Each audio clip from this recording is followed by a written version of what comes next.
Excellent. Good evening, everyone, and thanks so much for joining us. Whether you're joining us on the Zoom or the Facebook Live, welcome. We will get started here in just a second. If you have questions, comments, or you would like to share your story, feel free to post on the Facebook Live post, or you can comment in the Zoom chat, and we will um, hopefully have time for you to share your story during our town hall here. So again, welcome. And I'm very excited to introduce you to Karla Bailey Smith, who is running as a candidate for Illinois 88. Karla? Thank you, Kelsey. Thank you, as always, for helping us with our technology. Tonight, our guest, my co-host, is Chemberly Cummings, who's running for state representative in District 105. And I am going to screen share. I'm going to turn to the side here and click screen share and show everybody the map because, oh no, where is it? Okay, that's not the right one. All right, let me get the map up. See, this is why it's better for me to let Kelsey do the screen shares, but I really want to show the map. Okay, here we go. Right, so I'm sure that Chemberly comes across this almost as much as I do, that we'll be talking to people and they'll be very excited that we're running for state rep.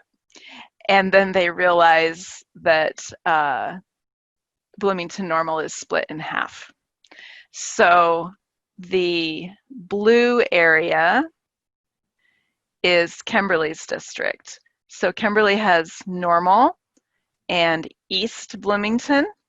And then, Chemberly, does this go all the way up into Woodford County, or is that just the top of McLean County up there? It's Livingston County. Thank you. It's Livingston County. See, I don't even know my counties that way. So you have McLean County and Livingston County in this vast rural area. And then, so Bloomington and Normal is split pretty much down the middle here. And then it kind of goes in a zigzag on the east side of Bloomington. And then my district goes into Tazewell County and takes in this rural area and goes all the way up to East Peoria and covers all of Washington and then this little corner up here.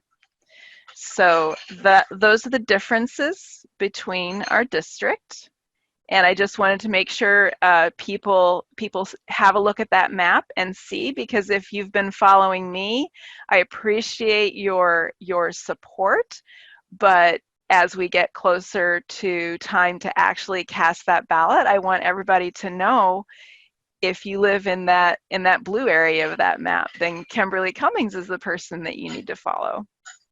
So both Chemberly and I have different degrees and different professional experience, but we are both passionate about making sure people have the services and opportunities to be successful and happy and maybe safe. A few weeks ago, I heard Chemberly talk about experiences and observations about accessibility to affordable, good housing and what happens when stores and services leave a neighborhood. I wanted her to share that experience with people in my district because it sounds a bit like what happened to our west side of Bloomington. So Chemberly, thank you so much for joining me tonight, and please share with us. Sure. Well, first of all, Karla, thank you for me tonight. And it's a pleasure to always have a conversation about things that are very important to me.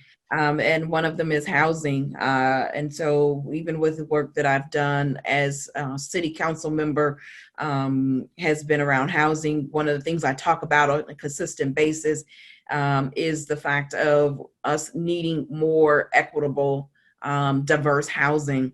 And hopefully I'll get a little bit more into what is that, because it's a new term. It's something people have never heard of, but it's to shift the conversation from affordable housing to equitable diverse housing. Why? Because according to federal government, affordable housing has this formula attached to it. And so, then it throws off the realities of being able to provide true housing for all people, if you will. So just when you talk about my experiences dealing with housing or dealing with economic development, which they do go hand in hand, and I hope that we'll cover much more in depth tonight.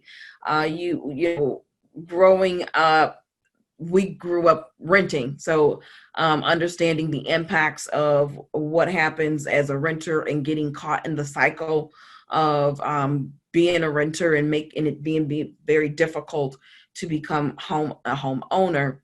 But also growing up in the city I grew up in, you know, what they call white flight, and I like to sometimes include black flight in there too, if you will, has taken place in many inner city communities where, you know, this was fled.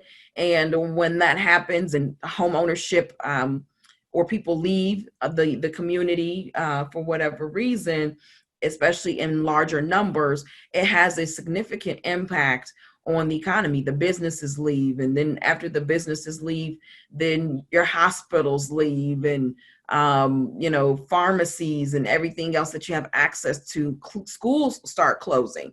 They reduce the number of schools in an area. So there's a ripple effect to what happens to communities when people are not invested in the community itself. And it begins most of the time from a housing perspective. I make notes for myself so I don't forget what I wanted to say. And it looks like my notes are out of order. Okay, here we go.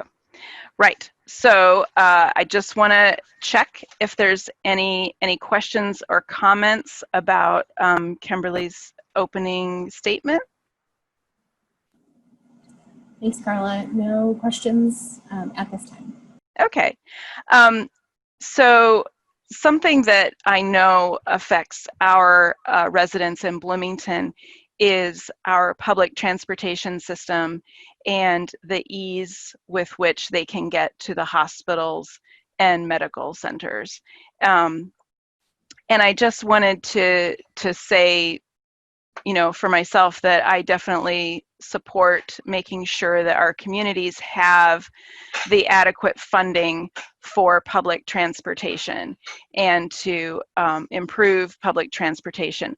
But for the voters out there, also know that your town council, your city council, those are some of the people that make those decisions at a local level of what to do with the state funding. You have to have the state funding in the first place, but then you have to have people at the local level that are willing to make those investments. Now, Kimberly, did you have any experience with the Connect Transit Board, or in your service with the town of Normal, did you have any decisions that you were able to make? So I want to clarify a little bit on transportation. So for how it works and operates, at least for the state of Illinois and really in a lot of communities here, which is different. Each community, how they look at transportation is a little different. Some cities actually own their transportation system. Some of them are independently owned and report to directly the city. How we do it here is that they actually have a direct report to the state. And then the state does what they call a kind of a part of this collaborative matching fund. So based off of what the town of Normal and the city of Bloomington bring to the table, there's a portion in which the state funds. Right now, as of today, there's funds being left on the table because the town of Normal and the city of Bloomington are not maximizing the amount of money in which they can fund into Connect Transit. And there are some things right now in the works and some discussions being had on how do we bring in the type of revenue in as leads for the town of Normal, what kind of monies or revenues we can tap into to be able to fund Connect Transit at a higher portion so that they can tap into 100% those matching state dollars available to them. And so you talk about that, yes, there's always the decision on the table from a city council perspective, on do we fund, do we continue to fund Connect Transit at the level we do? Do we change it? Do we make address some things? We're currently working together because we know that there's issues in the community for accessibility. What we're meaning by that is ensuring that sidewalks and places where they can put safe bus stops, there's a collaborative effort to make sure that that's in place. So the town kind of worked with the transit to make that happen. So we're always working in tandem, and it's a relationship, a constant relationship. And then especially you're talking about the realities of something like a Connect Transit. In retrospect to most, especially larger cities, you can play with it all day. It's relatively new, if you will, compared to a larger city who's used to doing multimodal transportation for long periods of time, if you will. And then talk about the fact that this community is just starting to get accessible because of the realities of needing things like public transportation. We're going into a world where people want to do multimodal forms of transportation more. And so because of that, it is forcing a community that was pretty much a rural community. And I've heard plenty of stories about how even where I actually live, where my house sits, was nothing but farmland for many, many years. And so you're talking about taking these places and making them more accessible.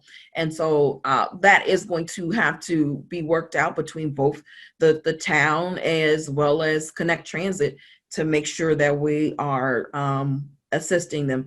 And last thing I want to cover when you talk about this is, it makes it easier. And you see this mostly, especially, well, I won't say mostly, but especially in larger cities, is that they center things around the core, meaning making sure that they have condensed areas, they put things in condensed areas. Why it's easier to put together excellent public transportation when you have condensed areas, when you've got everything together, housing, workspaces, grocery stores, in hospitals. Because this was typically rural area, it has been a more sprawled type of structure or development. And what we're seeing is we're having to think beyond that because we have already gone beyond that scope. And so now we're trying to make sure that we mold ourselves and in order to be able to be more accessible, because we're continuing to grow. Despite what everybody talks about what's happening in the rest of Illinois, McLean County actually continues to grow, and we have to be prepared for that. Right. Well, thank you for that clarity. So the next thing I wanted to touch on is people who are rent burdened. And I wondered how you felt, Kimberly, about the ending the Rent Control Preemption Act from 1997, which prohibits municipalities from enacting, maintaining, or enforcing measures that control the amount of rent charged for leasing a residential property. I would like to see us change that, and I was wondering how you felt about that, if you had an opinion about that. Yeah, it's one of those things.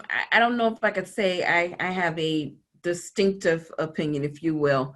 What we do know, when you talk about housing overall, we've gotten beyond what housing affordability for most people are, period. Because we're using most of our income to survive and to have housing above all things. At 40% of our country are renters. That's the reality. 40% of our country are renters. And 30% of those renters are cost burdened by, what they pay in rent. But we're seeing even on another scale that even homeowner people, what they pay for mortgages is now becoming cost burden as well. So we've got some bigger holes to fill when we talk about people being able to have housing stability and sustainability. And so that's something that I work in. I think where it gets sticky, and I understand both sides of the argument, is, you know, are we dipping too much when we go into rent control? And I believe there are communities. When you talk about California, when you talk about New York, the cost of living is so astronomical. People just, I mean, it's really a society of either you're poor or you're rich, you know. And so you don't want those extremes. And I understand, especially in Illinois, we're starting to see that in Chicago. I knew someone who had both a home that they owned here locally, as well as apartment in Chicago, because they worked in Chicago during the week. They paid the same amount for their rent in Chicago as they did for their mortgage in Bloomington Normal. Let me clarify, that apartment that they paid rent for in Chicago was 1 bedroom. It had a living room with the kitchen sitting on the inside of it and 1 bathroom. That was it. They had no garage or anywhere to park their vehicle. But what they owned here in Bloomington Normal was a 3-bedroom, 2.5 bath house that had, you know, a basement and first floor, second floor, and a 2-car garage. Look at the difference. You know, so you understand the conversation and how we've gotten, especially in Illinois, the conversation about rent burden, and do start to have that conversation. Do we put caps?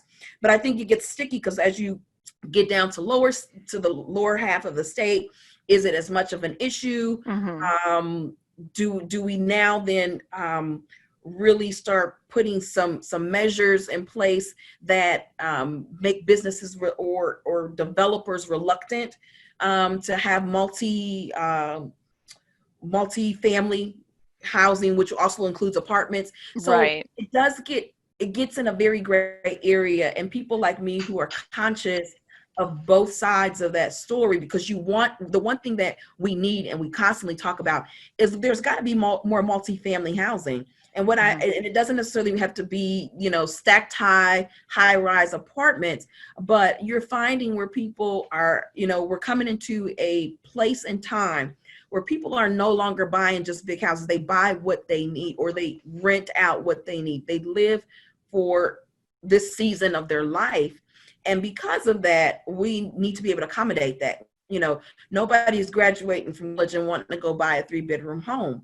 You know, they're okay with a 2-bedroom apartment, but we look at Normal, you know, it's very few options for that. So we've got to change the conversation a little bit and look for opportunities where we can improve the overall picture on affordability for everybody across the board. Right.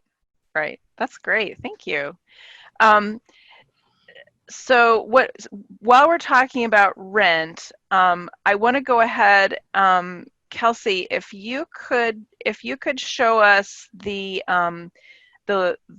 legal information from Illinois Legal Aid about you know, what to do if you are having problems with your property. So just for the audience, this is illinoislegalaid.org, and this is a place where you can get support if you're having problems with your rental property. And I thought that was important to share. I did try to look at the Bloomington City website, and that did not, I couldn't find a place on the City of Bloomington website to actually place a complaint about your landlord, about, you know, a problem that you're having with your house, if you've got mold or if there's a repair. But this site does tell you a little bit more in depth. So then, Kelsey, if you could also then show the Town of Normal website. And here we can see a list of the tenant's rights and responsibilities, and then on the other side, the landlord's rights and responsibilities. And one reason I wanted to share that and talk about renters and renters' rights is that I have been a lifelong renter myself. There are a handful of reasons for that. I've moved around a lot, and I actually lived in England for 10 years and rented there. And I actually moved 3 times within my area of London because my rent kept going up and they weren't making any improvements to the property. They just, would raise the rent. So I've experienced those situations. I'm very fortunate. I have a decent duplex that I live in now, and decent landlords that take care of the essential things that they need to take care of. But both my husband and I were not given any family wealth. Our families did not have wealth to pass on to us. Each of us came from a family of 3 kids, and none of the 3 kids got any money from any of the parents. It's all up to us. So we have also found ourselves in the situation where, I feel like I'm so far along in my life now that I'm not sure there's a point to getting a mortgage. I don't know. I'd have to speak to a mortgage broker, or a person in real estate to find out if it's worth it. So did I include? Oh, that's later. Okay. So Kimberly, did you have anything that you wanted to say about people getting mortgages and getting out of that cycle of renting? There's so much there with that. And, you brought up some good things. And one thing I want to cover too, when you talk about from the beginning, and we talk about the importance of home ownership, because there's a lot of viability to home ownership. It's been America's way of building wealth. Home ownership has really been the foundation of that. You buy a home, you raise your children in it, but at some point you would take a home equity out to send them to college, or to invest in a business, and so it allowed you the opportunity to have access to money that otherwise wouldn't be there. It's one of the reasons why it's been such a traumatic issue within the Black community, because we didn't have that access to buy houses, and we still face a lot of challenges when it comes to home ownership and buying. And when you look at the process for home ownership, is very difficult. When you talk about the fact that stagnated wages for jobs makes it hard to buy a home, because there's so many things you have to account for. You have to account for the mortgage. You have to account for the insurance. But what if something happens to the property, because now it's on you? You have to account for the taxes and making sure the taxes are paid for. There's all these different pieces that have to be accounted for, and with stagnated wages, it makes it hard to feel secure and wanting to buy a home. The next thing is, it wavers with real estate prices, but in a lot of areas, real estate prices is still very expensive, regardless of what the market is doing. And it becomes where the majority of the citizens of a community is typically priced out from being able to buy a home in the area. Interest rates can certainly be of impact, but what's connected to that is the regulations or the restrictions based off of credit scoring and all the requirements. And these strict lending standards have limited the amount of people who have access to being able to really afford a home. And so then you get back to the beginning again of the fact of, if home buying builds wealth and you need to have a down payment, you may not have it, but your parents who've owned the house, you lived in it, could take out the home equity, give you a portion of it to pay your down payment. And you mentioned earlier, we don't have those access. We don't have anybody we can call up and say, hey, I need 10% to put down on this $200,000 home. Can you help me out?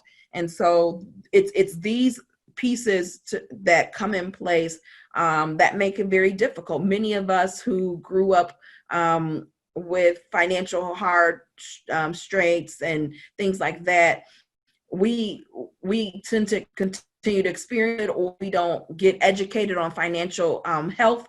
And so we fall into some same traps that our parents and our grandparents fell in, or just life happens. And when life happens, it never accounts for those things when you start wanting to buy a house. Bad economy, you lose your job, things happen with that, you lose cars, it goes into a tailspin, and then you get back on your feet, and it's almost like you're not rewarded for being able to bounce back, even when it comes to buying a house. So there's all these nuances that almost make home ownership not as attractive as you would think it should. And so we've got to begin to address those hurdles, begin to bring that down so that people would want to, because we know that there's some great things to home ownership. What they do know is that property taxes tend to be a little bit more favorable in an area that has more home ownership than more rental. And what I mean by that, you tend to see a bit more property tax. Yeah, you pay a little bit more, but what's the return on that? Schools get more money. That's where they get the majority of their money. People think, these other places get little pieces, but if you cut property tax, or even if you cut it out completely, who gets hurt the most is the school system, because they get the biggest portion of the pie. So overall, when you start talking about home ownership, we've got to break down those hurdles and make it more attractive to what people would want to do. Right. One of the hurdles that my husband and I have that we've still haven't completely recovered from is that he's a type 1 diabetic. And so when I moved in and married him in 2010, he was spending the amount that you might spend on a mortgage every month just to stay alive for his health care. He does have an organ transplant now. He has a kidney and pancreas transplant, but all of the medicines that you have to take so that your organs don't get rejected also cost a lot of money. And he still has to have blood work every single month to make sure that the medicines are working properly. So, he's 4 years past his transplant, but we're not getting ahead, and our healthcare costs have gone up, and our deductibles have gone up. So we're still not getting ahead. And yeah, it's hard. It's very hard. Kelsey, I would like for you to go ahead and show the emergency rental assistance page from the IHDA. Just talking about struggling, trying to make ends meet. And I wanted our audience to know that whether you are renting or paying a mortgage, that the state of Illinois will be accepting applications for rental assistance starting on August 10th, and mortgage assistance, I believe, on August 22nd. So the state of Illinois is making that assistance available for those who need it during this pandemic. And I just wanted to make sure that people are aware of that. And Kelsey, are there any questions or comments at this time? Yes, thanks, Karla. Jay commented on our Facebook Live.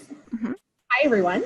My question is, what is your plan to address the need for an agricultural transition from traditional farming to urban farming as we move towards a net zero economy? And his reason for this question is that Bloomington Normal and Central Illinois are a prominent area for families who are generational farmers not equipped to address unprecedented climate patterns or seasons that are reducing annual yields of crops. For example, flooding has been a growing issue, and these families and our local economy will suffer if we do not address this issue. I am so glad that you brought that up. I will be doing a town hall in about 2 or 3 weeks on August 20th that does cover farming more in depth.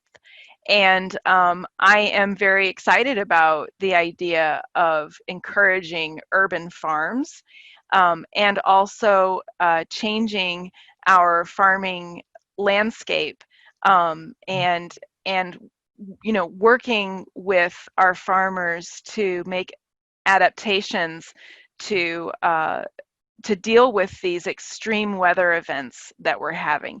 And then, on top of that, with this pandemic, we realized how important it is to have actual food being grown locally and not just cash crops. Because as we've also seen, cash crops aren't necessarily the best, most reliable thing to have growing across, our vast swath of McLean and Tazewell and Livingston County. So yes, I'm looking into those things, and I'm really, really interested in supporting those ideas and encouraging urban farming initiatives. Kimberly, would you like to comment on that? I think you hit the nail on the head with that. Farming is still always important to not only our community but our country, and we can't ever forget that. I think that we have to, yes, there is a period of, as you said, adaptation, if you will, that we'll have to take. But I think what's going to have to certainly be done, and I know we've talked about this in some of the conversations I've had, both at the state level and federal level with, comrades on this, is that for once we're going to have to see this joining together of the more, especially here, I think, both our districts are prime examples of what these collaborations could look like, where you have more city areas, if you will, or urbanized areas, and then you have the rural sitting right next to them and making these collaborations work for both the benefit of the rural area and the farming and the agriculture, and making sure that they have sustainability, but also, it's a give and a take to both portions of the area.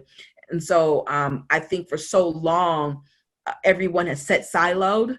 And we're coming to a place now where there's going to have to be this intentional collaboration for both farming to be sustainability and I think there's so much value in maintaining our agriculture and our rural areas, as well as being able to bring some new and positive to our more urbanized area. Yes, and I'll add to that I just earlier this week, I spoke with an agriculture professor about all of the different options for cover crops and changing the crop rotation. And by cover crops, I mean in between your normal, usual summer, spring and summer planting and growing, that as soon as you've harvested that big crop of soybeans, you put in something else that's a winter crop, and it hangs on to the soil and reduces erosion, and it makes the soil more healthy. So I'm looking forward to meeting some more farmers in Tazewell and McLean County and having those conversations. So Kelsey, I'm sorry, go ahead. Did you have something, Kimberly? No, you're hitting on a lot of important things. Some of it takes me back to, some of the 4-H lessons you learn Yeah. a long time ago. And you know, I think some of that still holds true to what we need to do going forward, just to ensure that there's some sustainability for the long haul. Right. And Kelsey, did we have any other questions at this time? Yeah, Jay followed up and said, thank you for taking the time to answer that question. And the newly founded Sunrise Normal look forward to working with you both, and they'll definitely check out the town. Shelby had a question. First, thanks for doing this. And their question is in regards to the current state of public housing in the Bloomington area. Given most of the buildings Bloomington Housing Authority owns are very, very old and not as efficient as modern public housing, do you see a significant change ahead? And what can you do from the position you are running for to make a change happen? Well, my understanding is that money comes from the state level to make changes at the local level for public housing. Kimberly, do you agree with that understanding? Mm-hmm. Yes, that's true. Yes. So in that, I absolutely, I support, and I would be very happy to be able to go to Springfield and to be a witness for our people in our community, and to say that it's time to bring some investment to our community and to upgrade our public housing that we currently have, because I've done a fair bit of canvassing, certainly to the family units in my own precinct here in Bloomington, and yeah, they could use a little upgrade. So I would, this was the part that I was waiting for. All right, really, here you go. To really talk about the equitable diverse housing. And yes. So I'm gonna take a different route on this. And here's where I go with this. And just, my my expertise, if you will, my dealings and the work that I do. This is why I talk about equitable diverse housing. And there are at least 3 cities I know of, and I can't think of the city in Colorado. I want to say maybe Colorado Springs. Then there is Charlotte, North Carolina, and as well as Atlanta, Georgia. What's interesting about them is that they have equitably diverse housing in one location. And when we stop and break down these NIMBY, and if anybody doesn't know what NIMBY is, NIMBY, which is not in my backyard practices, which is we don't want what's considered low income or affordable or government owned or ran housing in our backyards. If we break that down, those thought processes and those stigmas and those stipulations into community that's been brought into communities, we will begin to not have to worry about the types of buildings we see that the Bloomington Housing Authority has. Why? If you go and I think, to me, even out of those 3, the best one ever done was Charlotte, North Carolina. If you go into a community within Charlotte, North Carolina, you do not know whether that person is in subsidized housing or if they are doing fair, are they paying fair market value for their home, their apartment, or any of that. They've built the community and it's intertwined together, and nobody knows unless you tell somebody that that's what you have subsidized housing.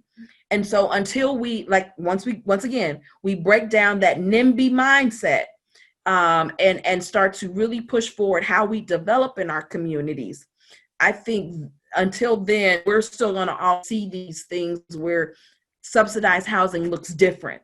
It's to draw, and to me, it's still practices from old school redlining issues, being able to identify areas or types of housing that went to a specific grouping of people.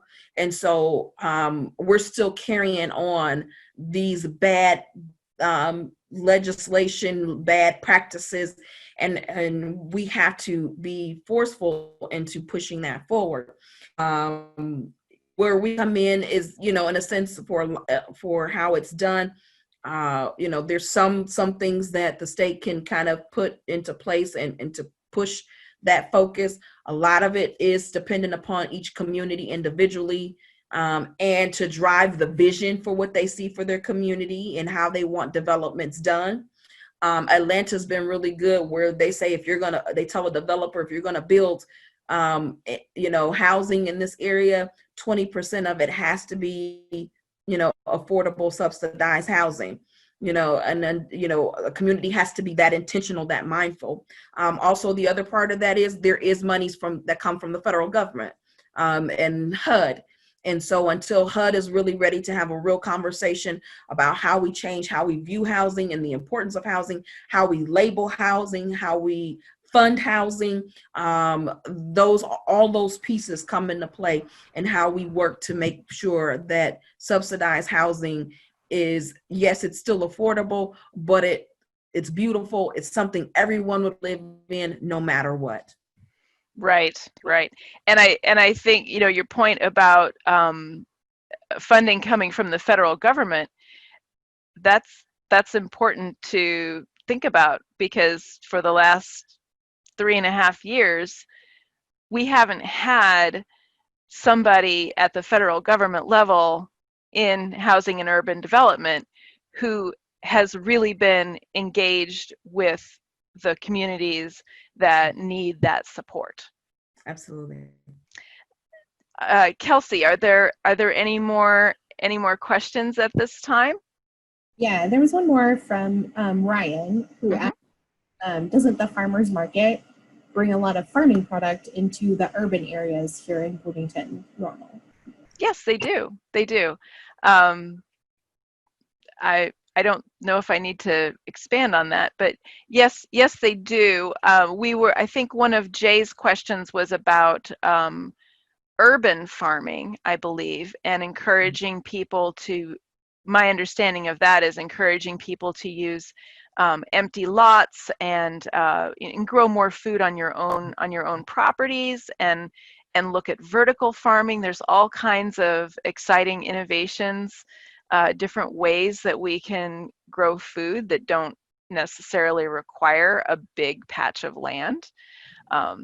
So yes, our communities are connected when our farmers come into the farmers market and set up downtown, and we can go and see all the great things that they're growing, and that's a nice community connection that we have. Are there any more questions? Thanks, Karla.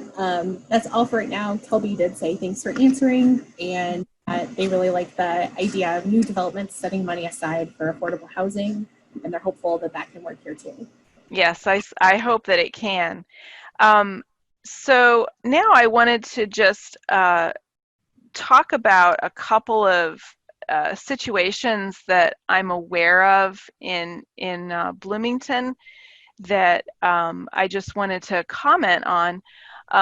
Somebody I met a month or so ago told me that when he and his wife applied for public housing, they were told that that his wife and their daughter, if she was single, they could house her right away. But this young family of 3, and by the way, this is a family of color, a Black family, they were told, no, we can't house you right away in public housing, and I find that heartbreaking, that our public housing system would not recognize and honor a family unit, of any description, and strive to keep that family together, and to find a way to house that family together. I don't necessarily have solutions to offer at this time for that, but it's important to listen to these problems and to be aware of them, so that as we go forward, we can figure out how to do things better and how to support people better. And having said that, I wanted to allow my friend Ryan, who's with us in the Zoom. Ryan, if you do you want to be seen, or do you just want us to unmute you? And I'll let Kelsey handle that technology.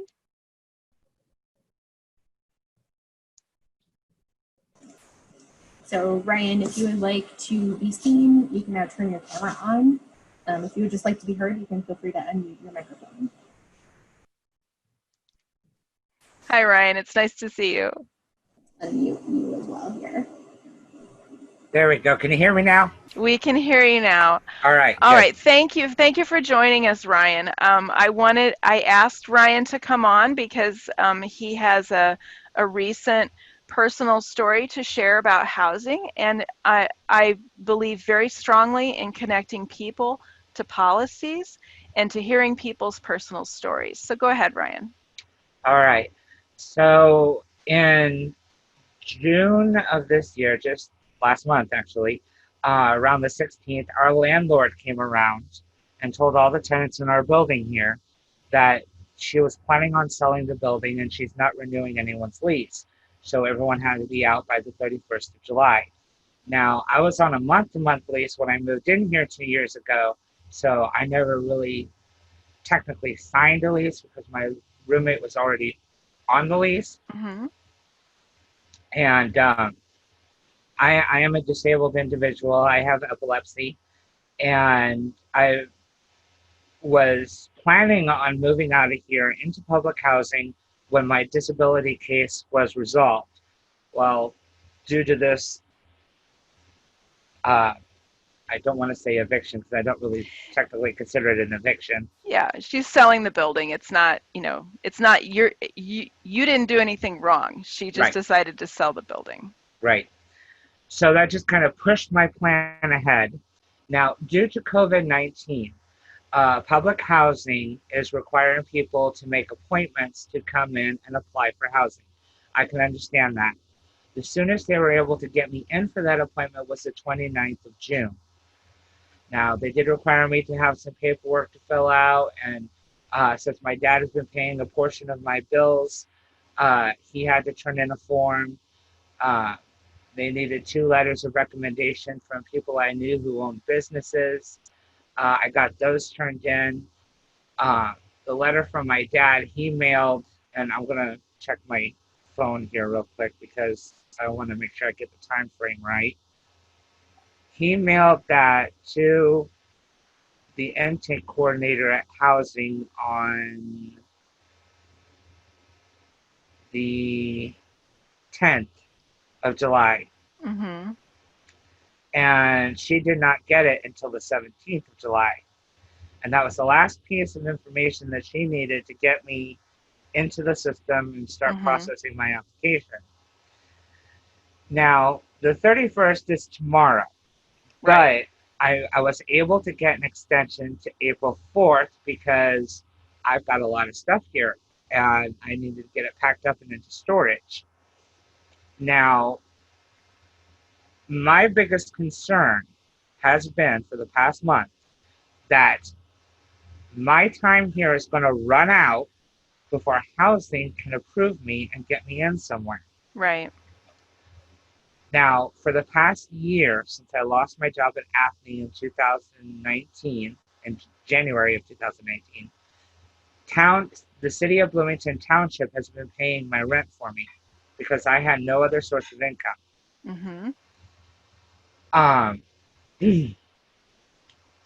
Because of the current housing situation, I have no place else to stay in Bloomington. I have to go stay with a friend of mine over in Peoria until housing is able to process my application. Because of the fact that I am moving to Peoria, Township has closed my case, so I have no rent income.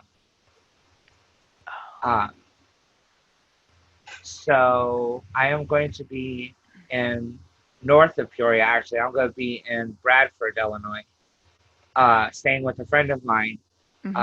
Probably through most of the months of August, most of the month of August into September, and maybe even longer until Bloomington Housing can get my application processed and get me in. Right, right. So your application, they will keep your application and keep moving forward with that, even though you're staying with a friend out of town. Is that correct? Yes.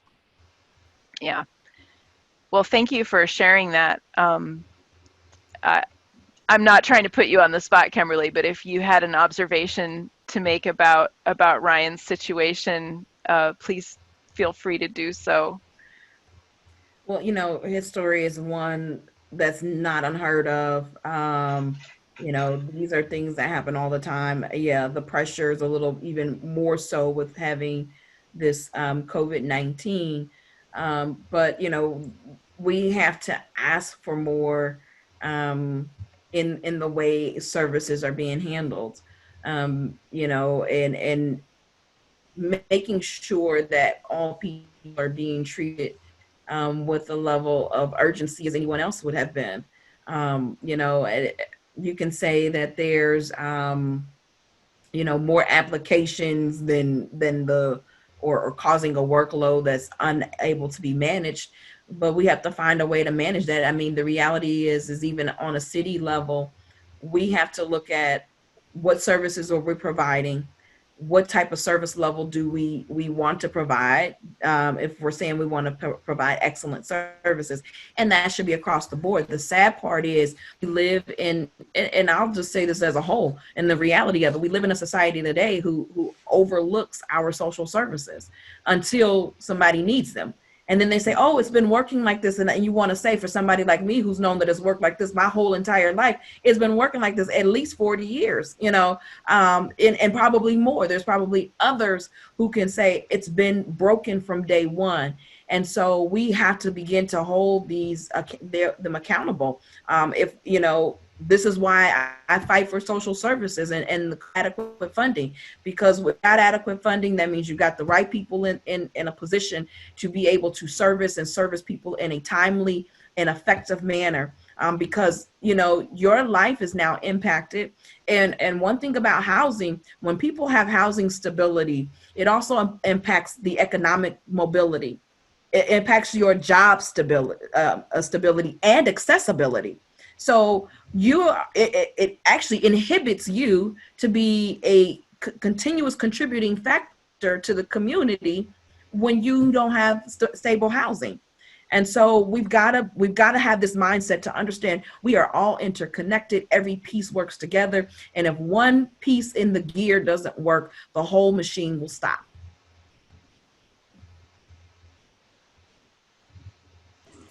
I can't hear you. Sorry.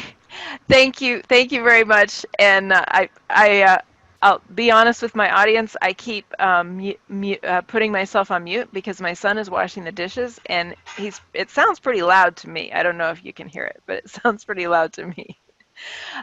Yeah, and thank you for saying that, Kimberly, and thank you, Ryan, for sharing your story. Thank you for coming on. I appreciate it. No problem. Are there any more questions? And Kimberly, did you have any, I thought, did you have some links that you wanted to share with us? Yes, Kelsey can go ahead and drop that. So, like I said, I talked briefly about the work that I do, and I know people are like, well, what work do you do? So I sit on the National League of Cities, and people who've heard me speak, I talk about this all the time. I sit on the National League of Cities Economic and Community Development Federal Advocacy Committee. And we're actually right now talking about housing, because when we look at infrastructure, housing is included in that. It's not only just roadways and waterways, it's transportation, it's broadband access, it's housing, it's workforce development. And in doing so, we had done an outline of some things that was used by the National League of Cities Housing Task Force, which I can proudly say Peoria's own Denise Moore, she's a city council member in Peoria. She sat on the task force. It was led by Mayor Muriel Bowser of Washington, D.C. And so they used some of the information that we put together in our area, which we wanted to focus on when it came to housing, and they began to do the work. And so then they put this package together on what we needed from the federal government in order to begin to have conversations about housing stability and what communities individually can do to start this journey on bringing housing stability and really focusing on affordable housing. That's great. Thank you.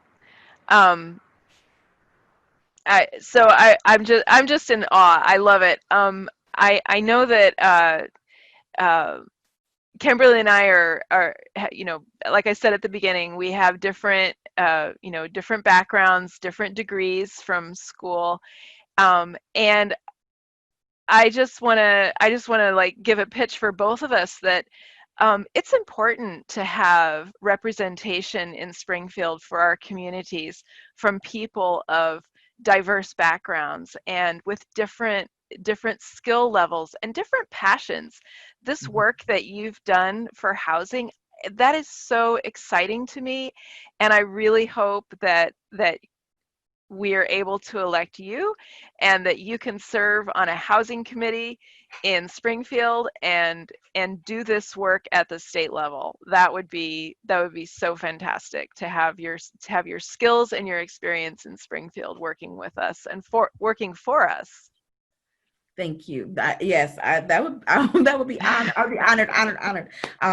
Like I said, I've been doing this for a while. I actually got started in housing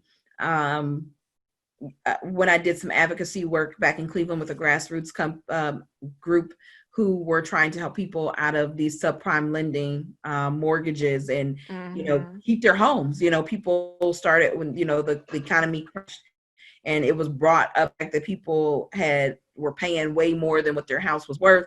And people were losing homes, and trying to navigate this and really bring to the attention what had been done and, what was happening, and really hold some of these businesses accountable.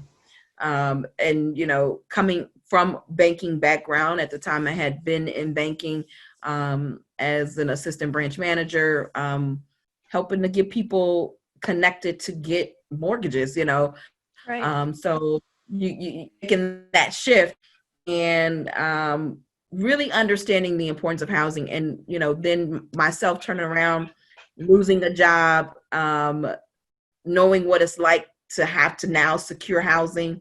I was one of those people who stayed with someone else for a long time till I could get on my feet. It was very hard to be able to get back into a place where you have your own. And it's funny, not long ago on Facebook, I posted my 10-year anniversary from when I got the keys to my first apartment the second time around in life. So, it's one of those feelings of accomplishment to be able to say, I have a place that I can call home. It's my own. And so housing does hold a very near and dear place in my heart. Great. Thank you so much. Before we finish up, Kelsey, are there any more questions from our audience? Thanks so much for asking, Karla. There are no additional questions or comments at this time, but thank you to everyone who was engaged with us this evening. It was great to hear some of your stories and to hear your questions as well. Yeah. And one last thing that I wanted to end on was that a vision that I have for the future is I hope that as we have new property development, and certainly with rebuilding our public housing, that I would like to see our new housing required to pass a minimum threshold of being green. Whether that's a gray water system, solar panels, certain requirements, so that as we continue development that we are seriously taking our environmental impacts into consideration. And I wanted to ask Kimberly if you had some kind of vision for housing for the future. Yeah, I guess especially with our community, I want to see more equitably diverse housing integrated. No longer will you come into a community and say those people live there, kind of thing, where everyone lives together. You know, because it works. We know it does. It's there's stigmas out there. I think it works for all facets of the community. It brings collaboration. It brings inclusivity. It brings people together. I so often hear where people feel like we've gotten away from the realities of what community is, and I think that's one of the ways we can bring it back to the center. Right. Right. And one more pitch for the west side of Bloomington. I hope that in the fairly near future that we will see the West Market Plaza built, and that we will have an end, not only an end to the food desert, but the West Market Plaza as it has been proposed and as it is planned will bring businesses to the west side of Bloomington, because just as Kimberly said right from the very beginning, when businesses leave a community, it's just you know, that's where the decay and the decline starts, when people don't have jobs right there in their community, when they have to travel just to get fresh food. It changes the whole dynamic of the community. All right, one last call for questions, and then we'll say thank you and good night. No additional questions at this time. Okay, well, thank you everyone who attended on Facebook or in the Zoom. And again, thank you, Kimberly, so much for coming and for lending your experience and your wisdom to this conversation. Thank you. It's been a pleasure. Okay, good night, everybody.